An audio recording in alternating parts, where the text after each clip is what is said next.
శివుడు భస్మాన్ని మాత్రమే ధరిస్తారు. ఆడంబరానికి పోరని చెప్పి అంటూ ఉంటారు కదా, ఎందుకు గురువుగారు? దాని వెనుక ఉన్నటువంటి ఆంతర్యం ఏంటి? కాలంలో అంతా బూడిదైపోతుందమ్మా. హ్మ్. కాలస్వరూపుడు ఆయన. అందుకని కాలంలో అంతా బూడిదైపోతుంది. కాబట్టి బూడిదే అంటే ఏమీ మిగలదు. మనిషికి సింబాలిజంగా చెప్పాల్సిందంటే నువ్వు ఎంత ఐశ్వర్యం సంపాదించినా ఏమి చేసినా నువ్వు చివరికి అయ్యేది బూడిదే. నువ్వు ఎంత ఏది కాల్చినా ఈ విశ్వంలో దేన్నైనా అగ్నికి ఆహుతి ఇచ్చేయండి, మొత్తం బూడిదే అవుతుంది. చివరికి ఏమి మిగలదన్నమాట. అంటే నీకు ఏమీ ఉండదు అని చెప్పే సింబాలిజంగా నువ్వు జ్ఞానంతో ఉండు అని చెప్పేదానికి ఎన్ని ఆభరణాలున్నా ఏమున్నా కూడా చివరికి ఏమీ మిగలవు. నీకు మిగిలేది ఒట్టి బూడిదిగా మిగులుతావు.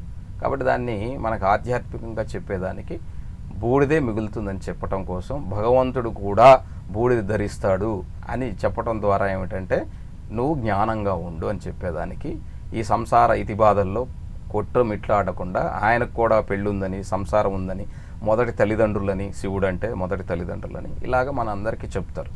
కాబట్టి మనం తెలుసుకోవాల్సింది ఏమిటంటే ఏమీ మనకి మిగలదు అన్న తత్వాన్ని తెలియజేస్తుంది అనమాట. అదేవిధంగా గురువుగారు, శివుని యొక్క వాహనాలలో నందీశ్వరుడు కూడా ఒకరని చెప్పారు. నందీశ్వరుడు స్వామివారికి వాహనం ఏ విధంగా అయ్యారు, అదేవిధంగా కొమ్ముల నుంచి స్వామిని దర్శించుకుంటే మంచిదని చెప్తుంటారు కదా, అదొక సందేహం. అయితే మరొకటి ఏంటంటే ప్రతి ఒక్కరూ స్వామి చెవుల దగ్గరికి వెళ్ళి వాళ్ళ బాధలు చెప్పుకుంటే స్వామి దాకా చేరుతాయని ఒక నమ్మకం ఉంటుంది. అది నిజమే అంటారా? ఏం చెప్తారు? ఇది జనరల్గా అమ్మ, నందీశ్వరుడు అనేటువంటి ఆయన, నంది అంటే అర్థం ఏమిటంటే సంతోషం, సంతృప్తి, ఆనందం అనేటువంటి అర్థం వస్తుంది సంస్కృతంలో. ఇక్కడ ఈ నందీశ్వరుడు అనేటువంటి ఆయన శిలాదుడు అనేటువంటి ఒక ఆయన యొక్క కుమారుడు. ఆయన మనకి మార్కండేయుడి చరిత్రలోనే ఆయన అల్పాయుషుడైతే ఆయన తపస్సు చేశాడని మాత్రమే తెలుస్తుంది మనకి. శివుడిని మెప్పించి దీర్ఘాయుడయ్యాడు.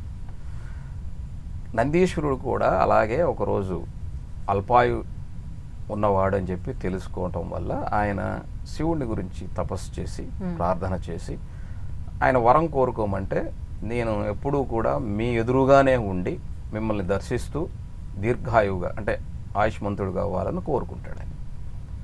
అలాగే అని చెప్పి వరం పొందుతాడు. అలాగా ఆయన శివుడి యొక్క ముందు అంటే ఆయనకు వరం ఇస్తాడనమాట. ఇచ్చి నువ్వు వాహనంగా ఉండమని చెప్తాడు. వాస్తవానికి నంది అంటే అర్థం ఏమిటంటే వృషభుడు అంటారు ఆయన్ని. వృషభం అంటాం. తెల్లని వర్ణం కలిగినటువంటిది శుభసూచకంగా మనం చెప్తాం.